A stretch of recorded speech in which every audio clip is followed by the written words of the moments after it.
আসসালামু আলাইকুম রহমতুল্লাহি ওবারাকাতু। প্রিয় দিনদার মা ও বোনেরা, কিভাবে আপনারা পবিত্র মাহে রমজানের শেষ 10 দিন পবিত্র এতেকাফ করবেন সঠিক নিয়মে, আজকে এই ভিডিওতে সম্পূর্ণ নিয়ম কানুন সঠিক নিয়মে ইনশাআল্লাহ বলে দিব।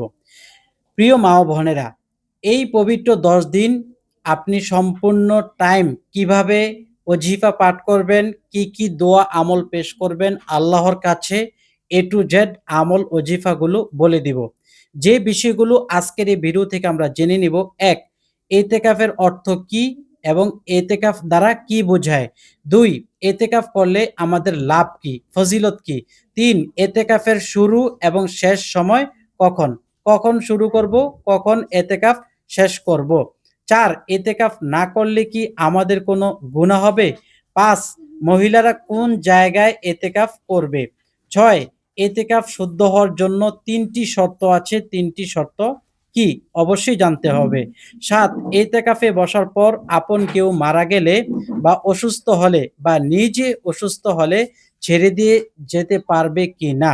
দর্শক, এরপর ৮ নম্বরে আমরা জেনে নিব যেসব মহিলাদের এতেকাফ করা ঠিক না, তাদের জন্য উচিত না। ৯. কি কাজে এতেকাফ নষ্ট হয়ে যায়? অবশ্যই বলবো। সর্বশেষ ১০ নম্বরে বলবো এতেকাফ অবস্থায় কি ধরনের আমল করবেন আর কি ধরনের আমল থেকে বেঁচে থাকবেন। এই ১০ টি বিষয় বলার আগে আমি আপনাদেরকে অনুরোধ করব, ভিডিওটি প্রচারের জন্য অবশ্যই লাইক দিবেন, শেয়ার করবেন এবং আমল টিভি চ্যানেল সাবস্ক্রাইব করে পাশে থাকা বেল আইকন বাজিয়ে রাখবেন। তাহলে চলুন আমরা ইতেকাফের সঠিক নিয়মগুলো জেনে নিই। প্রথমেই আমরা জেনে নিব এতেকাফ অর্থ কি। কোরআন ও হাদিসের আলোকে এতেকাফ অর্থ হলো স্থির হওয়া, এক জায়গায় জমে থাকা, বসে থাকা, নড়াচড়া না করা, বাহিরে না যাওয়া, এক স্থানে নির্ধারিত সময়ের জন্য নির্ধারিত কিছু আমলের মাধ্যমে একটি জায়গায় বসে থাকা, এটা বোঝায় এতেকাফ। এরপর আমরা জানবো যে এই এতেকাফটি আমরা কোথায় করব? কি মসজিদে নাকি ঘরে না মাদ্রাসায়? এক কথায় পুরুষদের জন্য অবশ্যই মসজিদে এতেকাফ করতে হবে। আর মহিলা মা-বোনেরা বাসাবাড়িতে তারা এতেকাফ করবে। দর্শক, এখন আমরা জানবো যে এতেকাফ করলে আমাদের কি লাভ রয়েছে বা এতেকাফের বিশেষ ফজিলত কি? আল্লাহ রাসূল সাল্লাল্লাহু আলাইহি ওয়াসাল্লাম এতেকাফের বিশেষ ফজিলত বর্ণনা করেছেন আমাদের জন্য, যেটা আমাদের জন্য অনেক বড় সুখবর। আপনারা এতেকাফের এই হাদিসটি শুনলেই বুঝতে পারবেন। নবী করিম সাল্লাল্লাহু আলাইহি ওয়াসাল্লাম বলেছেন, যে ব্যক্তি একদিন এতেকাফ করবে, মাত্র একদিন, আল্লাহ রাব্বুল আলামিন ওই ব্যক্তির থেকে জাহান্নামটা ৩ খন্দক দূরে সরাইয়া দিবেন। সুবহানাল্লাহ। ১ খন্দক কতটুকু? আল্লাহর হাবিব সাল্লাল্লাহু আলাইহি ওয়াসাল্লাম বলেছেন, ১ খন্দক হলো দুনিয়ার জমিন থেকে আসমান পর্যন্ত যতটুকুন ফায়কা জায়গা আছে, এই জায়গাটুকুন অনেক হাজার মাইল দূরে, লক্ষ মাইল উপরে, আসমান থেকে জমিন পর্যন্ত। বলতেছে আসমান থেকে জমিন পর্যন্ত যতটুকু দূরত্ব, এতটুকু দূরে তার থেকে জাহান্নামটা নিয়ে যাবে। জাহান্নামটা ১ খন্দক যদি দূরে নেয়, এতটুকু দূর হয়ে যাবে। নবী করিম সাল্লাল্লাহু আলাইহি ওয়াসাল্লাম বলেছেন, এটা হলো ১ খন্দক দূরত্ব। এইরকম ২-৩ খন্দক দূরে নিয়ে যাবেন মাত্র ১ দিন এতেকাফ করলে। সুবহানাল্লাহ। ২ দিন করলে আপনার ৬ মানে ৬ রকম দূরত্ব, ৬ খন্দক দূরে নিয়ে যাবেন। ৩ দিন করলে ৩ তিরিকা ৯ খন্দক দূরে নিয়ে যাবেন। সুবহানাল্লাহ। নবী করিম সাল্লাল্লাহু আলাইহি ওয়াসাল্লাম আরো ইরশাদ করেছেন, এতেকাফ করলে এতেকাফকারী ব্যক্তি হজে যাইতে পারে না। এতেকাফ করলে সে রাস্তায় দান সদকা করতে পারে না। এতেকাফ করলে সে অন্য কোনো মাহফিলে যেতে পারে না। এতেকাফ করলে সে বাহিরের নেক কাজগুলো করতে পারে না। কেউ যদি এতেকাফে বসে, তাহলে তার যত ধরনের আমল আছে, সমস্ত ধরনের আমলের নেকি তার আমলনামায় লিখে দেওয়া হবে। সুবহানাল্লাহ। যেহেতু আপনি এতেকাফে বসছেন, এতেকাফে বসার কারণে আপনি হজে যেতে পারছেন না। তাইলে হজে যাওয়ার আমলও আপনার আমলনামায় লেখা হবে। এতেকাফে বসার কারণে আপনি রাস্তায় হেঁটে মানুষকে সাহায্য করতে পারছেন না, সেটার আমলনামা আপনার এখানে উঠবে। এতেকাফে বসার কারণে আপনি মৃত ব্যক্তি, অসুস্থ ব্যক্তিকে যাইতে পারতেছেন না, সেটার আমলও আপনার আমলনামায় লিখে দেওয়া হবে। এতেকাফে বসার কারণে আপনি বাহিরে কোনো নেকি আমল কাজ করতে পারছেন না, সেটার আমলও আপনার আমলনামায় লিখে দেওয়া হবে। সুবহানাল্লাহ! এতটুকু আমলের ফজিলত জীবনে একবার হলেও আমরা এতেকাফ করব। এতেকাফ করার কারণে জাহান্নাম থেকে আল্লাহ পাক আপনাকে অনেক দূরে সরিয়ে দিবে। জান্নাত কাছে নিয়ে আসবে। এই এতেকাফ করার কারণে আরো অনেকগুলো ফায়দা আছে। আরেকটা ফায়দা হলো লাইলাতুল কদর শেষ ১০ দিনের কোন রাত কেউই জানে না। পৃথিবীর কেউ জানে না, স্বয়ং নবী করিম সাল্লাল্লাহু আলাইহি ওয়াসাল্লামও জানেন না। কারণ নবীজি যখন নাকি লাইলাতুল কদরের নির্দিষ্ট ডেট নিয়ে বের হয়েছিল, পথের মধ্যে দেখে ২ জন ব্যক্তি ঝগড়া লাগছে। তাদের ঝগড়া শুনতে যাইয়া তার তারিখ ভুলে গেছে। নবীজি আর আমাদেরকে নির্দিষ্ট তারিখ বলতে পারেন নাই। এইজন্য আমরা ২১শে রমজান, ২৩শে রমজান, ২৫শে রমজান, ২৭শে রমজান আমরা লাইলাতুল কদর করি, শবে কদর করি। কিন্তু নির্ধারিতভাবে কেউই বলতে পারি না এই শবে কদর কবে বা কোন রাত্রিতে। আমরা অজ্ঞাতবশত আমরা ২১, ২৩, ২৫, ২৭ দিবাগত রাত্রিগুলাতে আমরা এই শবে কদর পালন করে থাকি। কেউ যদি এতেকাফ করে তার থেকে শবে কদর ছুটার কোনো প্রশ্নই আসে না। কারণ এতেকাফ সে তো প্রতি শেষ ১০ রমজান একটি নির্ধারিত স্থানে বসে থাকার কারণে আল্লাহ রাব্বুল আলামিন তার ভাগ্যে শবে কদরটা সুন্দরভাবে নির্ধারণ করে দেন। সুবহানাল্লাহ! এতেকাফে না বসলে অন্য কেউ এতেকাফে না বসলে অন্য কেউ আপনার এই শবে কদরটা নিশ্চিত দিয়ে বলতে পারবে না আমি পাইছি।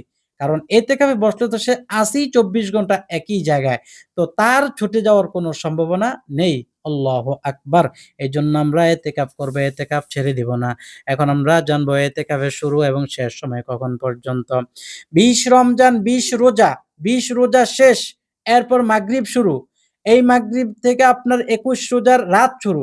তাহলে আপনি ২০ রমজান আসরের পরে মাগরিবের আগে বেডিং ঠিকঠাক করে, রুম ঠিক করে সুন্দরভাবে বসে যাবেন। পুরুষরা মসজিদে চলে যাবে আর মহিলারা, মা-বোনেরা সবার সাথে পাড়া প্রতিবেশী সবার কাছে বিদায় নিবে। তোমরা আমার সাথে কেউ কথা বলবে না, আমার কাছে কেউ যাবে না।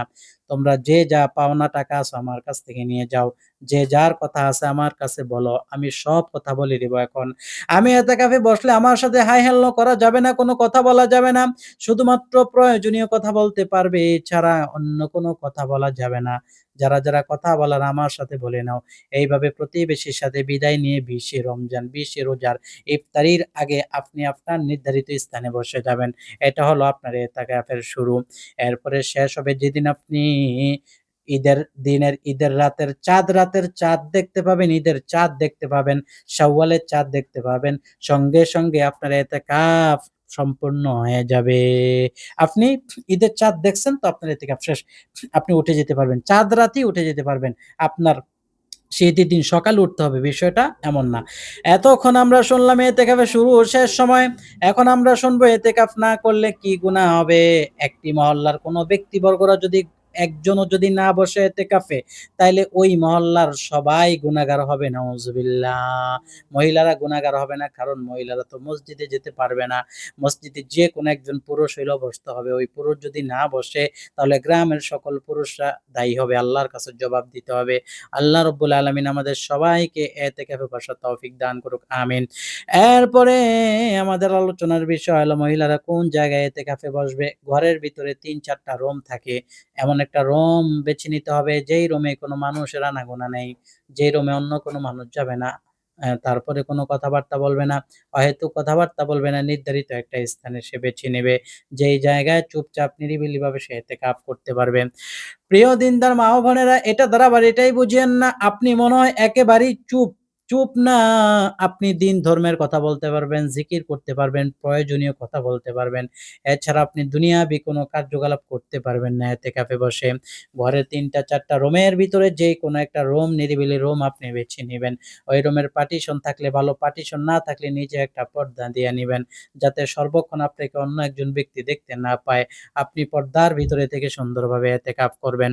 ছেলেমেয়ে থাকলে ছেলেমেয়ের সাথে কথাবার্তা বলবেন, প্রয়োজনীয় খাবার দাও, পানি দাও, এটা দাও, সেটা দাও, বাজারে যাও। এই মানে প্রয়োজনীয় কথাগুলো বলতে পারবেন। এছাড়া অন্য কোনো কথা বলা যাবে না। মেয়ের বাড়িতে যাও, খবর লইছনি, কি হালে আছে, কি খাইছে, এই ধরনের কোনো আলাপচারিতা করা যাবে না। ঠিক তেমনিভাবে স্বামীর সাথেও এইরকম ধরনের কথা বলা যাবে না। শুধুমাত্র প্রয়োজনীয় কথা বলতে পারবেন। কারণ এতেকাফ মানে হলো মরা মানুষ, মুর্দা মানুষ যেইভাবে পইড়া থাকে, কোনো আলাপ নাই, কোনো কথা নাই। এতেকাফটাও সেইরকম। আল্লাহু আকবার! এটা যেমন কষ্টের কাজ, এটার বিনিময়টাও আল্লাহর কাছে অনেক বড়। আপনি কি চিন্তা করে পারছেন? আসমান থেকে জমিন পর্যন্ত কত দূরত্ব? এতটুকুন দূরত্ব আপনার ১ খন্দক, এরকম ৩ খন্দক দূরে নিয়ে যাবে আপনার থেকে জাহান্নাম। সুবহানাল্লাহ! এরকম একদিনের এতেকাফ। যদি ৩ দিন করেন ৩ দিনের এতেকাফ। ১০ দিন করলে ৩, ৩ ১০ এ ৩০। ৩০ খন্দক দূরে নেয়া যাবে। আল্লাহু আকবার! এইজন্য এতেকাফ বাদ দেওয়া যাবে না। মহিলারা, মা-বোনেরা এতেকাফ ঘরের নির্দিষ্ট স্থানে করবে। অহেতুক কথাবার্তা কারো সাথে বলবে না। এরপর হলো এতেকাফ শুদ্ধ হওয়ার জন্য ৩ টা শর্ত আছে। ৩ টা শর্তের ১ নম্বর শর্ত হলো পুরুষরা এতেকাফ করবে মসজিদে। মহিলারা মসজিদে করতে পারবে না। মহিলারা যেকোনো মাদ্রাসা বা যেকোনো বাসাবাড়িতে করতে পারবে। তারপরে ২ নম্বর শর্ত হলো এতেকাফে নিয়ত করতে হবে। যে আমি ১০ দিনের নিয়ত করলাম, আমি ৩ দিনের নিয়ত করলাম। এইভাবে নিয়ত করে এতেকাফে বসতে হবে। ৩ নম্বর হলো মা-বোনদের, মহিলাদের মাসিক পিরিয়ড মিস যখন শুরু হবে তখনই এতেকাফ ছেড়ে সে এতেকাফটি বাতিল করে দিবে। এই ৩ টি শর্তের মাধ্যমে তারা এতেকাফ সম্পন্ন করবে। এরপরে এতেকাফে বসার পর আপন কেউ মারা গেলে অথবা অসুস্থ হয়ে গেলে হঠাৎ দুঃসংবাদ আসলে কি করবে? এতেকাফে বসার পর আপন কেউ যদি মারা যায়, এতেকাফ ছেড়ে ওই ব্যক্তির কাছে চলে যাবে যদি প্রয়োজন হয়। আর যদি না গিয়ে দোয়া করলেই হয়ে যায়, তাহলে তো ভালো। যাওয়ার দরকার নাই। কারণ মহিলাদের তো জানাজা নাই, কোনো কিছুই নাই। মৃত ব্যক্তি দেখার মধ্যে কোনো ফায়দা নাই। এইজন্য সে এতেকাফ না ছেড়ে বসে আমল করে ওই মৃত ব্যক্তির জন্য, অসুস্থ ব্যক্তির জন্য দোয়া করাটাই উত্তম। কিন্তু যদি এমন হয় নিজের ঝি, নিজের জামাই, নিজের ছেলে, নিজের ছেলের বউ এতই আপন, না গেলে হয় না। এই ক্ষেত্রে এতেকাফ ছেড়ে দিয়ে সে ওই জায়গায় চলে যাবে। এতেকাফটি তবে তার নষ্ট হয়ে যাবে, কোনো গুনাহ হবে না। এইজন্য এতেকাফে বসার আগে অবশ্যই নিয়মকানুন জেনে নিতে হবে। এতেকাফে বসার পর আপন কেউ মারা গেলে চলে যাবে, অসুস্থ ব্যক্তিকে দেখতে চলে যাবে। তবে কোনো ব্যক্তিকে যদি আপনি দেখার ইচ্ছাই হয় এতেকাফ ছেড়ে যাবেন, এতেকাফ আপনার কোনো নষ্ট হয়ে যাবে কিন্তু গুনাহ হবে না। এরপরে হলো যেসব মহিলাদের এতেকাফ করা ঠিক নয়, যেসব মহিলাদের এতেকাফ করা ঠিক নয়, স্বামীর অনুমতি নিয়ে অবশ্যই বসতে হবে। এমনও তো হতে পারে স্বামী তার স্ত্রীকে দিয়ে বিভিন্ন প্রকারের সুবিধা নিবে। অনেক জায়গায় দেখা যায় স্বামী অসুস্থ থাকে, স্বামীর সেবার জন্য স্ত্রীর প্রয়োজন। এক্ষেত্রে স্ত্রী এতেকাফ না করে স্বামীর খেদমত করবে। কারণ স্বামীর খেদমত করা ফরজ আর এতেকাফ হলো সুন্নতে মুয়াক্কাদা। আপনি সারা জীবনে এতেকাফ করলেও স্বামীর মনে কষ্ট দিয়ে আপনার এতেকাফ সহি হবে না। স্বামী হলো এমন জিনিস, নবী করিম সাল্লাল্লাহু আলাইহি ওয়াসাল্লাম ইরশাদ করেছেন, পৃথিবীতে আল্লাহর পরে যদি কাউকে সিজদা করতে নির্দেশনা হইতো বা নির্দেশনা আসতো, তাহলে আমি বলতাম প্রতিটা স্ত্রী যেন তার স্বামীকে সিজদা করে। সুবহানাল্লাহ! তবে যদি এমন হয় স্বামী দিনদার না, ভালো না, তার অসৎ উদ্দেশ্য, খারাপ উদ্দেশ্য, স্ত্রীকে ভালো কাজ করতেই দেবে না, শুধু তেড়ামি করে। এই ক্ষেত্রে ওই স্ত্রী তার স্বামীর অনুমতি ছাড়াও বসতে পারবে। কারণ তার স্বামী দিনদার না, পরহেজগার না, মুত্তাকি না। তার স্বামীর কোনো চাহিদাও নাই। আর যদি এমন হয় না স্বামী ভালো মানুষ, তার চাহিদা পূরণের জন্য সে রমজান মাসেও তার স্ত্রীর সাথে জেমা করার জন্য, সহবাস করার জন্য তার স্ত্রীকে নিষেধ করছে, তুমি এতেকাফ করবে না। সেই ক্ষেত্রে ওই স্ত্রী, ওই মহিলা এতেকাফ তার জন্য ঠিক না। এবং ওই সকল মহিলাদের এতেকাফ করা ঠিক না, যে সকল মহিলাদের ছোট বাচ্চা আছে, বাচ্চাদের খাওয়া-দাওয়া, লালন-পালন এটাও বড় একটা ইবাদত। কারণ বাচ্চাদেরকে কষ্ট দিয়ে আপনি আমলে বসলে এই আমলে লাভ হবে না। কারণ আপনার ছেলে, আপনার মেয়ে এগুলা ছোট প্রাণী ধরতে গেলে এদের মনে আঘাত দিয়ে, এদের মনে কষ্ট দিয়ে আপনি ইবাদত করলে হবে না। এইজন্য এতেকাফে নিজের ছোট ছেলে-মেয়ে এবং স্বামীকে কষ্ট দিয়ে বসা ঠিক না। আর যদি এই ধরনের কোনো সমস্যা না থাকে বা সমস্ত সমস্যার সমাধা করে যদি বসতে পারে, এই এতেকাফটাই হবে তার জন্য উত্তম। সুবহানাল্লাহ! কি কাজে এতেকাফ নষ্ট হয়ে যায়? এতেকাফ নষ্ট হয়ে যাবে যদি অহেতুকভাবে কারো সাথে কথা বলে, পাড়া প্রতিবেশী, "কিরে কেমন আছো? ভালো আছেনি? কি খাইছো? কোথায় গেছো?" এই ধরনের কথা বললে এতেকাফ নষ্ট হয়ে যাবে। বিনা ওজরে বাইরে গেলে, পেশাব পায়খানার ওজন নাই, গোসলের ওজন নাই, এমনি, এমনি বাইরে হাঁটতে গেছে, গাছ-গাছালি দেখতে গেছে, গরু-বাছুর দেখতে গেছে, এতেকাফ নষ্ট হয়ে যাবে। একমাত্র পেশাব পায়খানার জন্য যাইতে পারবে, গোসলের জন্য বাহিরে যাইতে পারবে। এছাড়া সে বাহিরে যাইতে পারবে না। আর যদি কোনো স্বামী তার স্ত্রীর সাথে চুম্বন দেয় অথবা অন্য কোনো স্বামী-স্ত্রীর গোপন প্রেমালাপ করে তাহলে তাদের এতেকাফ নষ্ট হয়ে যাবে। এইজন্য এতেকাফের জন্য শর্ত হলো এতেকাফ নষ্ট হওয়ার আগেই বুঝে নিতে হবে কি, কি কাজে এতেকাফ নষ্ট হয়ে যায়। বিনা ওজরে বাহিরে গেলে, বিনা ওজরে কারো সাথে কথা বললে বিনা প্রয়োজনে তার এতেকাফ নষ্ট হয়ে যাবে। সর্বশেষ এখন আমরা জেনে নিব এতেকাফ অবস্থায় আপনি কি ধরনের আমল করবেন। এতেকাফে বসে আপনি সরাসরি যদি চুপ থাকেন, কারো সাথেই কথা না বলেন, এটাও মাকরুহ, এটাও গুনাহ। তাহলে কথা বলতে হবে, কি কথা বলবেন? কোরআন শিখাবেন, হাদিস শিখাবেন। কোরআন হাদিসের কথা বলবেন, হয় নিজে শিখাইবেন, না হয় নিজে অপরের কাছ থেকে শিখে নিবেন। এটা হবে উত্তম। কারণ আপনি আমল করার চাইতে যদি কোথাও শুনেন, দিন ধর্মের আলোচনা শুনে শিখেন সেটা অনেক সওয়াব হবে। কেমন সওয়াব হবে? নবীজি বলেন, কোন একজন ব্যক্তি জিকির করতেছে, কোরআনে কারীম তেলাওয়াত করতেছে। এইরকম সে যদি ৫০ বছর ৬০ বছরও ইবাদত করে, আর একজন ব্যক্তি মাত্র ০.৫ ঘন্টা ১ ঘন্টা কোনো হুজুরের আলোচনা শুনলো, কোরআন হাদিস শিখলো, জানলো, ধর্মীয় কোনো আলোচনা শুনলো, তাহলে ওই ব্যক্তি ০.৫ ঘন্টা আলোচনা শোনার কারণে তার আমলনামায় ৬০ বছরের ইবাদতের নেকি লিখে দেওয়া হবে। সুবহানাল্লাহ!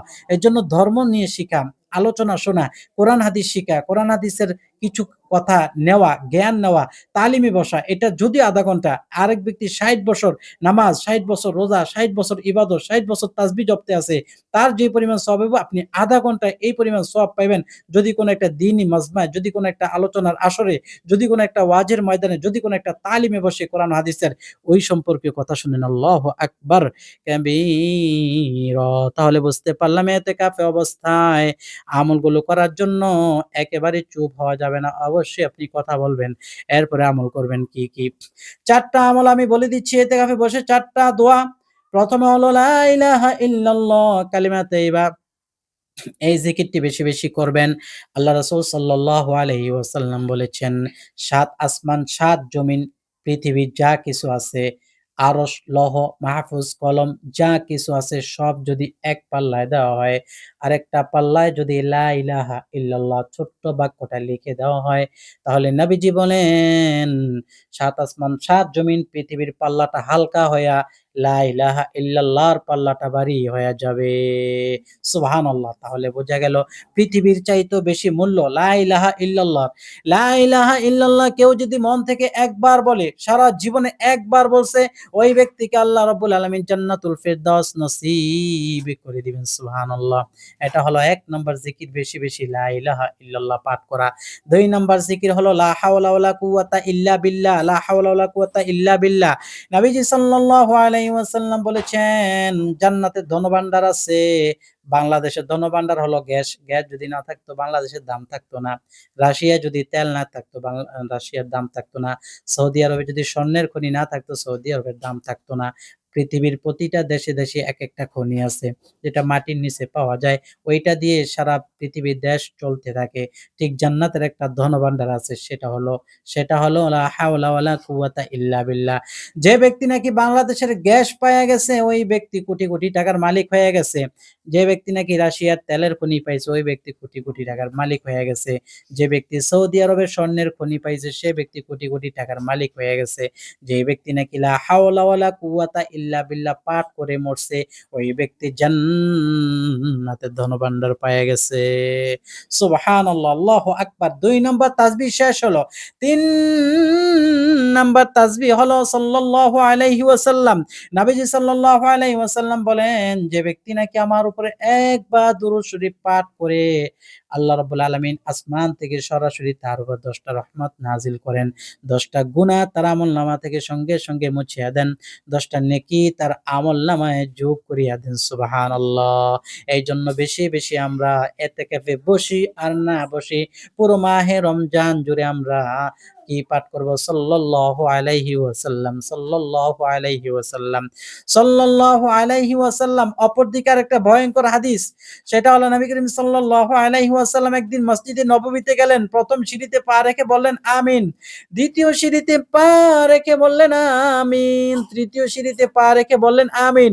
সাহাবায়ে কেরাম বললেন, কোন দোয়ার উত্তরে মানুষ আমিন বলে, নবীজি কেন এমন হঠাৎ করে আমিন, আমিন বললেন? সাহাবায়ে কেরাম জিজ্ঞাসা করলেন, ইয়া রাসূলুল্লাহ, আপনি ১ম সিঁড়িতে পা রাখলেন, আমিন বললেন। ২য় সিঁড়িতে পা রাখলেন, আমিন বললেন। কেন বলছেন আপনি আমিন? নবী করিম সাল্লাল্লাহু আলাইহি ওয়াসাল্লাম বললেন, শোনো সাহাবায়ে কেরাম, আমি যখন ১ম সিঁড়িতে পা রাখি তখন জিবরাইল আমিন এই বদদোয়া করছে, ওই ব্যক্তির উপরে আল্লাহর গজব পড়ুক, ওই ব্যক্তির উপরে ধ্বংস হোক, ওই ব্যক্তি ধ্বংস হইয়া যাক, আগুনে ছারখার হইয়া যাক, যে ব্যক্তি নাকি রমজান মাস পাইল কিন্তু নিজের গুনাহ খাতাগুলো মাফ করতে পারল না। আল্লাহু আকবার। জানি না মালিক আমাদের কপালটা কি হয়েছে? আমরা এই রমজান মাস পাইয়াও গুনাহ মাফ করতে পারছি কিনা জানি না। আপনি যদি তৌফিক দেন, আমল করে তওবা করে আপনার কাছে গুনাহ মাফ পাইব। কারণ নবীজি যে বদদোয়া করছে, জিবরাইল বদদোয়া করছে, নবীজি আমিন বলছে। এই বদদোয়া তো আল্লাহর দরবারে কবুল হয়ে গেছে। কেউ যদি রমজান মাস পাইয়াও জিকির করতে না পারে, তাসবিহ পড়তে না পারে, রোজা রাখতে না পারে বা রোজা রাখলো না, নামাজ পড়লো না, ওই ব্যক্তির কপাল ধ্বংস হয়ে গেছে।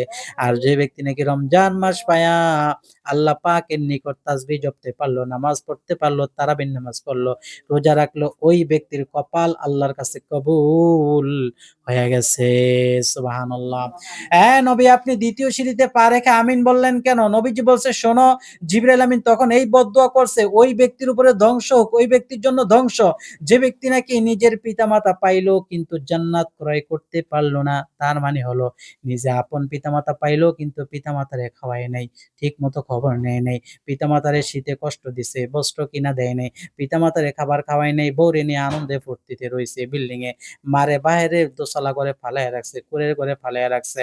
যে ব্যক্তি নাকি নিজের আপন মা-বাবা পাইয়াও জান্নাত ক্রয় করতে পারল না, নিজের বাবা-মাকে সেবা করতে পারল না, নিজের বাবা-মাকে আদর করতে পারল না, নিজের বাবা-মাকে কামাইয়ের টাকা, রুজির টাকা খাওয়ায় নাই, ওই ব্যক্তি ধ্বংস হয়ে যাক। নবীজি বলল তখন আমি বলছি আমিন। আল্লাহ পাক এই দোয়া কবুল কইরা নিচ্ছে। আল্লাহু আকবার। এইজন্য আমরা কেউ বাবা-মা ছাড়িয়া যাব না। বাবা-মাকে অবশ্যই আমরা গুরুত্ব দিব, সেবা করব। আমরা বাবা-মাকে আমরা যথাযথভাবে সম্মান করার চেষ্টা করব। নবী করিম সাল্লাল্লাহু আলাইহি ওয়াসাল্লামকে জিজ্ঞাসা করলেন, তৃতীয়বার কেন আপনি আমিন বললেন? নবীজি বলল, যে ব্যক্তি নাকি আমার নাম শুনছে কিন্তু আমার উপর দুরূদ পড়ে নাই, সাল্লাল্লাহু আলাইহি ওয়াসাল্লাম পাঠ করে নাই, ওই ব্যক্তির উপরে ধ্বংস হোক। তখন আমি বলছি আমিন। বোঝা গেল নবীজির নাম শোনার পরে যে নাকি সাল্লাল্লাহু আলাইহি ওয়াসাল্লাম বলবে না, ওই ব্যক্তি ধ্বংস হয়ে যাবে। সুতরাং আমরা প্রথমত লা ইলাহা ইল্লাল্লাহর আমলটা করব। দ্বিতীয়ত আমরা লা হাওলা ওয়ালা কুওয়াতা ইল্লা বিল্লাহ। তৃতীয়ত আমরা সাল্লাল্লাহু আলাইহি ওয়াসাল্লাম আরেকটা তাসবিহ বলবো। সেটা হলো আস্তাগফিরুল্লাহাল্লাযী লা ইলাহা ইল্লা হুয়াল হাইয়ুল কাইয়্যুম ওয়া আতুবু ইলাইহি। নবীজি সাল্লাল্লাহু আলাইহি ওয়াসাল্লাম বলেন, একজন ব্যক্তি যদি কোটি টাকা হারিয়ে ফেলে, এই কোটি টাকা হারাইয়া যদি সে আবার পুনরায় ওই টাকাটা পেয়ে যায়, সে ব্যক্তি যেমন না খুশি হবে, আল্লাহ রাব্বুল আলামিন ওই বান্দার উপরে ওই পরিমাণ খুশি হয়ে যান যখন নাকি কোন বান্দা আল্লাহর কাছে তওবা করে, ইস্তেগফার করে, আস্তাগফিরুল্লাহ, আস্তাগফিরুল্লাহ, আস্তাগফিরুল্লাহ, এইভাবে যখন কোন বান্দা আল্লাহর কাছে তওবা করে, তখন আল্লাহ তাআলাও ওই বান্দার উপরে ওই পরিমাণ খুশি হইয়া যান। সুবহানাল্লাহ। এই ৪ টি আমল আমরা বেশি, বেশি করে পাঠ করব। এই ৪ টি আমল পাঠ করে বেশি, বেশি করে আমরা মুনাজাত দিব। এতেকাফ বসা অবস্থায় কতক্ষণ পর, পর মুনাজাত দিবেন। কারণ আপনি নামাজের আমল করলেন, নামাজ আপনি এশরাক পড়বেন, চাশত পড়বেন। সকাল ৭ঃ০০ বাজে এশরাকের নামাজ পড়বেন, ৯ঃ০০ বাজে চাশতের নামাজ, ১১ঃ০০ বাজে জাওয়ালের নামাজ, মাগরিবের পরে আওয়াবিন নামাজ, এশারের পরে তাওবার নামাজ, ফজরের আগে সেহরি খাওয়ার সময় তাহাজ্জুদের নামাজ পড়বেন। তাহাজ্জুদের নামাজটা কোনোভাবেই মিস করা যাবে না। অন্ততপক্ষে ৪ রাকাত হলেও পড়বেন। নবী করিম সাল্লাল্লাহু আলাইহি ওয়াসাল্লাম তাহাজ্জুদের নামাজ ৮ রাকাত পড়তেন। এই তাহাজ্জুদের সময় নবীজি বলছেন, এই তাহাজ্জুদের সময় আল্লাহ রাব্বুল আলামিন চতুর্থ আসমানে এসে ডাকতে থাকেন, আলা মুস্তাগফিরিন, কে আছো ক্ষমা প্রার্থনা করার, কে অনেক গুনাহ করছো রাতের আঁধারে দিনের প্রকাশ্যে আলোতে, তারপরে চুরি করছো, জিনা করছো, বাজিবুজি, বাটপারি, সিটারি, চুরি, মিথ্যা, ছোট বড়, জানা অজানা, ইচ্ছা অনিচ্ছা, শিরক বিদআত, যত প্রকারের গুনাহ করছো আমার কাছে বলো, আমি আল্লাহ রাব্বুল আলামিন শেষ রাত্রিতে চতুর্থ আসমানে এসে তোমাদেরকে ডাকতেছি, আমি আল্লাহ তোমাদেরকে মাফ করে দিব। সুবহানাল্লাহ। এইজন্য কোনোভাবে মিস করা যাবে না। অবশ্যই আল্লাহ রাব্বুল আলামিনের নিকট দোয়া করতে হবে। অবশ্যই তাহাজ্জুদের সালাত আদায় করতে হবে। এই তাহাজ্জুদের সালাত কোনোভাবেই মিস করা যাবে না। এই তাহাজ্জুদের সময় আল্লাহ ডাকেন, কে আছো অভাবগ্রস্ত, আমার কাছে বলো, আমি অভাব দূর করে দিব। কে আছো ঋণগ্রস্ত, আমার কাছে বলো, আমি ঋণ পরিশোধ করে দিব। কে আছো মামলা মোকদ্দমায়, আমাকে বলো, আমি খালাস করে দিব। কে আছো সন্তানাদি কথা শোনে না, আমার কাছে বলো, আমি সন্তানাদি তার আসক্ত বানিয়ে দিব। কে আছো অভাবগ্রস্ত, অভাব দূর করে দিব। কে আছো অসুস্থ, শিফা কুল্লি আজালা নসিব করে দিব, আমার কাছে বলো। এভাবে আল্লাহ পাক ফজর আজানের আগ পর্যন্ত ডাকতে থাকেন। তাহাজ্জুদ গুজার বান্দারা যদি উঠে পায়, আর যারা না ওঠে তাদের রহমতগুলো আল্লাহ তাআলা সাগরে আর সমুদ্রে ফালাইয়া দেন, পাহাড়ে ফালাইয়া দেন। যার কারণে পাহাড়ের গাছ কারো সেবা করতে হয় না, অনেক বড় হয়। সমুদ্রের প্রাণীগুলারে কারো খাবার দিতে হয় না, খাবার পায় কোত্থেকে? যারা ঘুম থেকে ওঠে না, যারা তাহাজ্জুদের সময় আল্লাহর কাছে দোয়া করে না, চায় না, তাদের রহমতগুলো আল্লাহ তাআলা ফেরত নেয় না। ওই রহমতগুলো সাগরে আর পাহাড়ে ফিটকা দিয়া ফালাইয়া দেন। সুবহানাল্লাহ। এই তাহাজ্জুদের নামাজ সবকিছু পাঠ করে এরপর আপনারা মুনাজাত দিবেন। মুনাজাতটি দেখাই আমি আজকের এই ভিডিও সংক্ষিপ্ত করব। এই মুনাজাত কিভাবে দিবেন? আল্লাহুম্মা আমিন বলে মুনাজাত দিবেন না। মুনাজাত দিবেন আল্লাহ পাকের প্রশংসার মাধ্যমে। আমি মুনাজাতটি দেখাইয়া দেই। এইভাবে আপনারা মুনাজাত দিবেন ৫ ওয়াক্ত নামাজের পরে। যেকোনো আমল করার পরে, এরপরে কোরআন তেলাওয়াতের আমল করার পরে একটা আমল ছুটে গেছে, সেটা হলো কোরআন তেলাওয়াত। কোরআন তেলাওয়াত ছাড়া যাবে না। কোরআন তেলাওয়াত অবশ্যই করবেন। যদি না পারেন তাহলে কোরআন শিখবেন। শিখার জন্য আপনি যদি লোক না পান তাহলে YouTube এ আমল টিভি লিখে সার্চ দিবেন। সেখানে আমাদের ভিডিওগুলো পাবেন। সেখান থেকে শিখতে পারবেন। এতেকাফে বসে আপনি কোরআনে কারীম শিখতে পারবেন। মোবাইল থেকে আলোচনা শুনতে পারবেন। অহেতুক কোনো কিছু দেখলে আপনার এতেকাফ ছুটবে। আর যত ভালো জিনিস দেখবেন, ভালো আমল করবেন, ততই আপনার আমলনামায় নেকি হইতে থাকবে। সুবহানাল্লাহ। আপনারা YouTube থেকে দেখে নিবেন। এই কোরআন তেলাওয়াত যদি তাও না পারেন তাহলে একটা আমল শিখিয়ে দেই। কোন ব্যক্তি যদি কুল হুয়াল্লাহু আহাদ সূরাতুল ইখলাস ২০০ বার পাঠ করে, নবীজি সাল্লাল্লাহু আলাইহি সাল্লাম বলেন, ওই ব্যক্তির আমলনামা থেকে ৫০ বছরের গুনাহ মাফ করে দেওয়া হবে। সুবহানাল্লাহ। বারবার যদি কুল হুয়াল্লাহ পড়েন, এটাও তো কোরআন তেলাওয়াত। আল্লাহু আকবার। এইজন্য কোরআন তেলাওয়াত করার পর মুনাজাত দিবেন। আলহামদুলিল্লাহি রাব্বিল আলামিন ওয়াসসালাতু ওয়াসসালামু আলা সাইয়্যিদিল মুরসালিন ওয়া আলা আলিহি ওয়া আসহাবিহি আজমাইন। রব্বানা আতিনা ফিদ দুনিয়া হাসানাতাও ওয়া ফিল আখিরাতি হাসানাহ ওয়া কিনা আযাবান নার। রব্বে কারীম। ইতিকাফে বসে যতগুলো আমল করলাম, ভুল ত্রুটি মাফ করে হাদিয়া সোনার মদিনায় পৌঁছে দেন। আয় আল্লাহ, আমি এই মুহূর্তে যতগুলো আমল করছি, সারা রমজান মাসে যতগুলো আমল করলাম, ভুল ত্রুটি মাফ করে আর হাদিয়া রাসূলুল্লাহ সাল্লাল্লাহু আলাইহি ওয়াসাল্লামের পাকে পৌঁছে দেন। আল্লাহ, আমাদের আব্বা আম্মা দাদা দাদি নানা নানি আত্মীয় স্বজন ভাই বন্ধু পাড়া প্রতিবেশী পীর ওস্তাদ যারা অন্ধকার কবরে আছে তাদেরও পাকে পৌঁছে দেন। আল্লাহ, আমাদের ছেলে মেয়ে যারা অন্ধকার কবরে, আল্লাহ তাদের কবরে পৌঁছে দেন। আয় আল্লাহ, যতগুলো আমল করলাম আমলগুলো কবুল করেন, মঞ্জুর করেন। আল্লাহ, আমাদের জীবনের গুনাহগুলো মাফ করে দেন আল্লাহ। আমাদের মনের আশাগুলো পূরণ করে দেন আল্লাহ। আমরা অসুস্থ শিফা করে দেন। আল্লাহ, আমাদের ছেলে মেয়েগুলো আমাদের কথা শুনে না, আমাদের ভালোবাসে না। আল্লাহ, ভালোবাসায় লিপ্ত করাইয়া দেন। আল্লাহ, আমাদের মধ্য থেকে যারা স্বামী স্ত্রী মহাব্বত বাড়াইয়া দেন। আল্লাহ, যাদের ছেলে মেয়ে হয় না, সন্তানাদি হয় না, ব্যবস্থা করে দেন। আয় রাব্বে কারীম, আমাদের পরিবারের সবাইরে আপনি নেককার বানাইয়া দেন, পরহেজগার বানাইয়া দেন, মুত্তাকি বানাইয়া দেন। সমস্ত আযাব গজব গজব, বালা, মুসিবত থেকে হেফাজত করেন। মামলা মোকদ্দমা থেকে হেফাজত করেন। মানুষ শয়তান, জিন শয়তান, শত্রুদের হাত থেকে, হিংসুকের হিংসা থেকে, পরকীয়া থেকে আল্লাহ, জাদুকারীর জাদু থেকে, কবিরাজের হাত থেকে আপনি হেফাজত করেন। রব্বে কারীম আমাদের সবাইর আপনি জান্নাতি মেহমান বানায়া দেন। মরার আগে হজ করার তৌফিক দান করেন। মরার আগে আপনার হাবিবকে স্বপ্নযোগে দেখায়া নসিব করেন আল্লাহ। আল্লাহ আমাদের মৃত্যুটা পবিত্র মদিনাতুল মুনাওয়ারার মৃত্যু দিয়ে, শহীদের মৃত্যু দিয়ে জান্নাতুল বাকিতে শোয়ায় দিবেন। আয় আল্লাহ মরণের আগে একটি মসজিদ মাদ্রাসা করে রেখে যাইবার তৌফিক দান করেন। যে মসজিদের পাশে শুইলে মসজিদেরই পাশে আমার কবর দিও ভাই, যেন সকাল সন্ধ্যা মুয়াজ্জিনের আযান শুনতে পাই। আল্লাহ সবার কবরটা মসজিদ মাদ্রাসার পাশে হওয়ার তৌফিক দান করেন। রব্বানা তাকাব্বাল মিন্না ইন্নাকা আনতাস সামিউল আলিম ওয়া তুব আলাইনা ইন্নাকা আনতাত তাওয়াবুর রহিম। সুবহানা রাব্বিকা রাব্বিল ইজ্জাতি আম্মা ইয়াসিফুন ওয়া সালামুন আলাল মুরসালিন ওয়ালহামদুলিল্লাহি রাব্বিল আলামিন। আলহামদুলিল্লাহ। এইভাবে আপনারা আমলগুলো করার চেষ্টা করবেন। ওমা তৌফিক ইল্লা বিল্লাহ। ভালো লাগলে অবশ্যই আপনাদের আত্মীয়স্বজন ইমো বা WhatsApp এ শেয়ার করে দিবেন। আসসালামু আলাইকুম ওয়া রাহমাতুল্লাহ।